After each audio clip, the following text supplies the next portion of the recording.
Well, cheers, I do, buckaroos, and how the heck are you? I am Tom the Whiskey Whisperer for the purposes of this video anyway. And y'all know me, I like to do kind of riffs on classic cocktails. And having picked up something new, these cherry bitters, to do something else with, I wanted to do kind of a cherry old-fashioned. Here's what I've got here.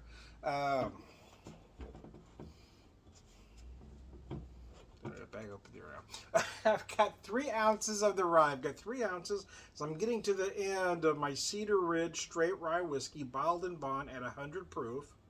Of course, bottled and bond is always 100 proof, Tom. We know that. Anyways, it is 85% rye. Oh my lord, at 100 proof. So anyway, I've got 3 ounces of the rye, but I also got 1 ounce of Kirsch or Kirschwasser cherry liqueur and 1 ounce of simple syrup and about 4 dashes of the cherry bitters, as you see here.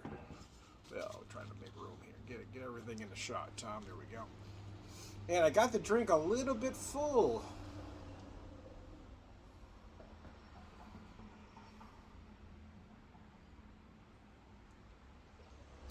Stirred, not shaken, chilled glass. Again, I bought 2 of these. Well, my wife bought 2 of these. Found them at a thrift store in St. James, Missouri. Flies start coming in on me now. In St. James, Missouri.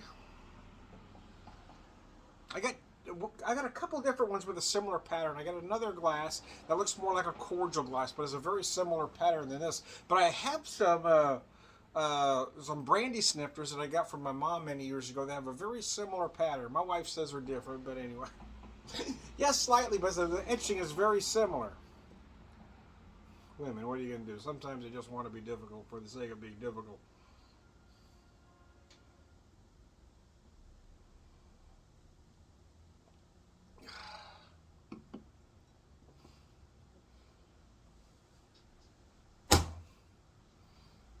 Get that little bastard.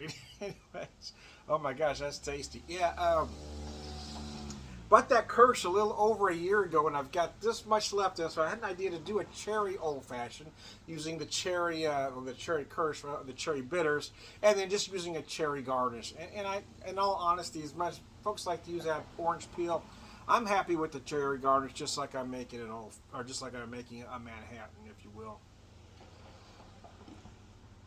And if you look at a lot of classic recipes for the old-fashioned, many of the original recipes did use that dark son of a bitch, those flies. Little bastards are hanging out. A lot of them did use a dark cherry for a garnish. The orange peel and other things kind of came later. Of course, every millennial thinks you got to have that orange in there. Anyway, but this is specifically a cherry old-fashioned, so that's why I've got that cherry in there. Also added, if you can see on the bottom there, just kind of dripped it in there, some extra cherry juice for some color around that cherry. I've used the brands that everybody knows for cherries, but I picked up these. These are the Filthy brand. They're very similar. It's the same cherry that, Luxardo is using, or Marasca. But it's a little bit cheaper, but it's the same dark cherry, man. So again, I kind of shop around. Every once in a while I'll find the Marasco for a good price. I'll find the Luxardo. The only thing I won't put in it is that bright red maraschino. I won't do that. I won't ever do that. But I tend to experiment. For a while there, one time I bought this big jar of some Polish sour cherries. And what I did with these, and they look just like these, by the way, but what I did with them is I took the juice that was in there, and I made a syrup out of it, similar to what you find in the Luxardo or the Filthy or the Marasca. I made a syrup out of it and put it back, and nobody knew that I was using a different cherry.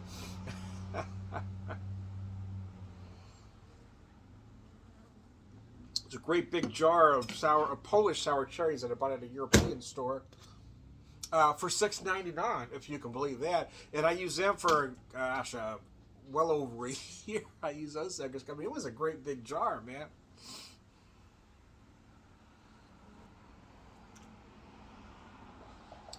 My thing is, you know, these cocktail recipes weren't handed down from God to Moses. A lot of folks want to tell you have to do things exactly this way.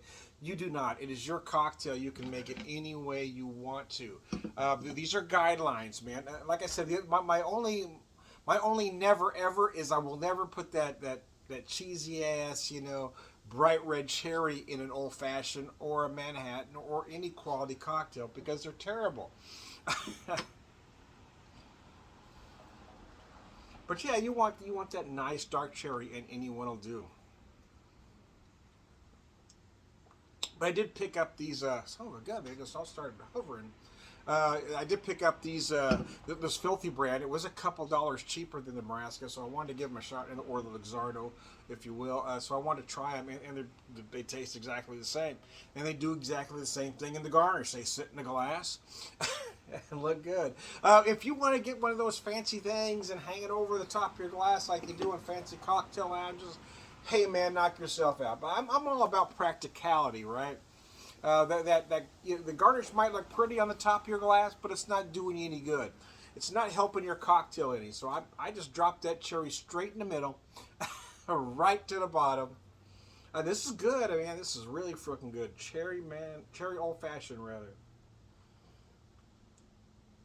I may do a cherry Manhattan next, but I want to try this cherry old fashioned just because I had a little bit of this rye left.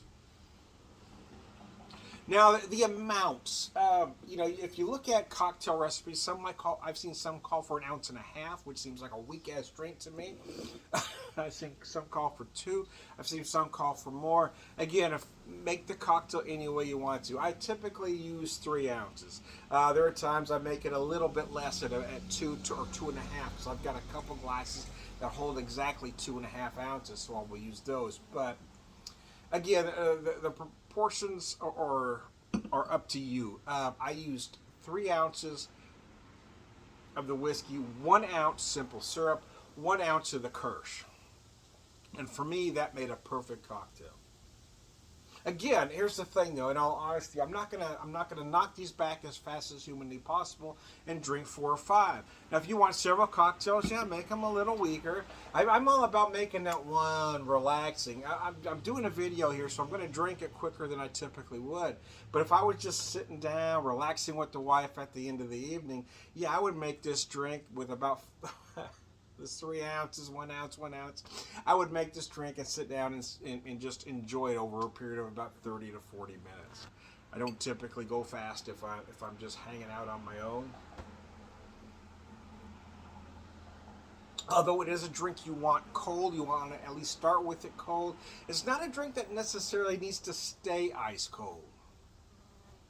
In fact, I've made them my way, and have had them stay decently chilled for 30 minutes. Get the glass cold. Get your, you know, have the drink cold to start with. I use a stainless steel container, and I get it cold, and then, you know, like I said, stirred, not shaken, because most shakers are stainless steel. So I got this stainless steel cup that I use. I get it very cold, and it tends to keep that drink cold a very long time. That, and I do chill the glass. I gotta tell you, that fly is about on my last fucking nerve. Little bastard's about to piss me off. I've killed a couple of them, but they keep coming back. I need to spray out here again, I guess. I haven't sprayed since we've been back. But I guess it's that time again. Little mother humpers. We need a good frost just to kill shit off, man. It is still, I mean, I'm still looking at 85 degrees here in the Ozarks, so we're still hovering on summer, even though I'm drinking more of a fall cocktail here.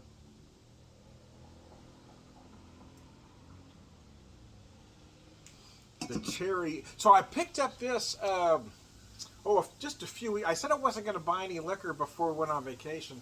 And about 2 weeks before, I found this marked down, or clearanced out, I should say, for $20. So I did buy that one bottle, about 3 weeks, I guess it was. And I kind of went crazy on it because I was really enjoying having a rye around, because I hadn't had a rye in a while. But I'm down to just a little bit left here. So probably just enough. Although I may use some bourbon to do a Manhattan. Although traditionally, rye, yeah. But I'm never locked into that, right? Like I said, the cocktails here, sometimes I really like a bourbon in a Manhattan. And an old fashioned, I kind of like the rye, but I have made a old fashioned using bourbon as well. But I tend to like a high rye bourbon, not a wheated bourbon. A wheated bourbon will make the cocktail a little bit sweet for me anyway. Although I've got some friends, millennial friends, that like to use Buffalo Trace. For me, that's too sweet. That wheated bourbon, yeah, it just doesn't have enough. It makes that drink way too sweet for me. If I'm using a bourbon, I do like a traditional that uses rye as a secondary, and I really like to use a high rye when possible.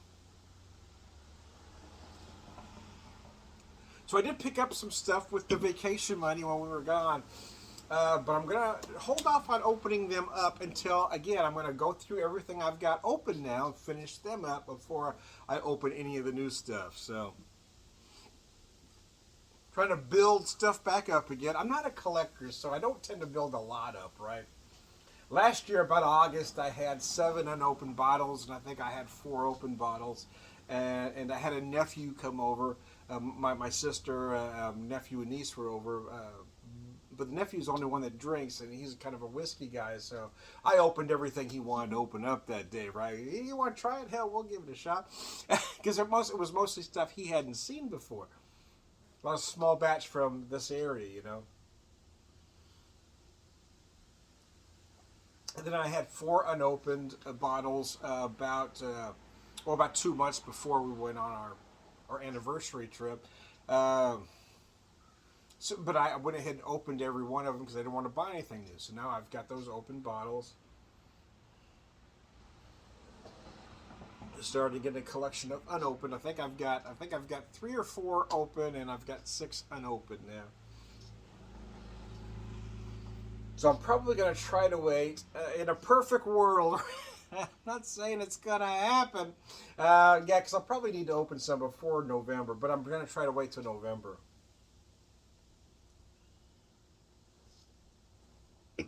And there's a couple of bottles that I'm intentionally not going to open up till I get to that Thanksgiving weekend break, or leading up into Thanksgiving into that weekend. And that fall break, I guess. But there's a couple that I know I'm not going to open up until I get to there. This is gorgeous. I got to tell you, it is absolutely gorgeous. Cherry I keep wanting to say Manhattan, but this is a cherry old fashioned because I used my simple syrup. So, once again, here's all I did with this thing: 3 ounces of the whiskey, in this case Cedar Ridge Rye, 1 ounce of homemade simple syrup that I make myself using raw sugar because it makes a cleaner product than your white granulated sugar. Using raw sugar is much better. I'm telling you, you're gonna have to try it. You will believe me. Anyway, 3 ounces, 1 ounce simple syrup. I use 1 ounce of the Kirschwasser. You can use. There are other cherry liqueurs on the market. There's cherry herring. Yeah, you're just using whatever cherry liquor you've got. I just happen to have that, so that is what I use. And then I used about 4 dashes of the cherry bitters. I find them very interesting, right? Because I've been using I've had traditional Angostura for the longest time. I used just orange bitters for both old fashions and Manhattans, but I have the traditional Angostura as well. And then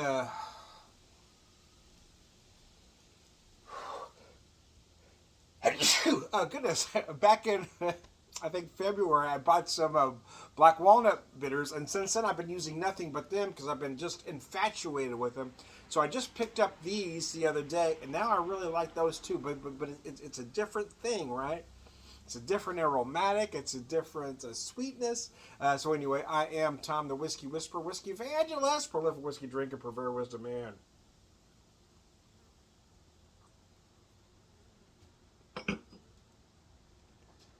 All around good guy. Cheers.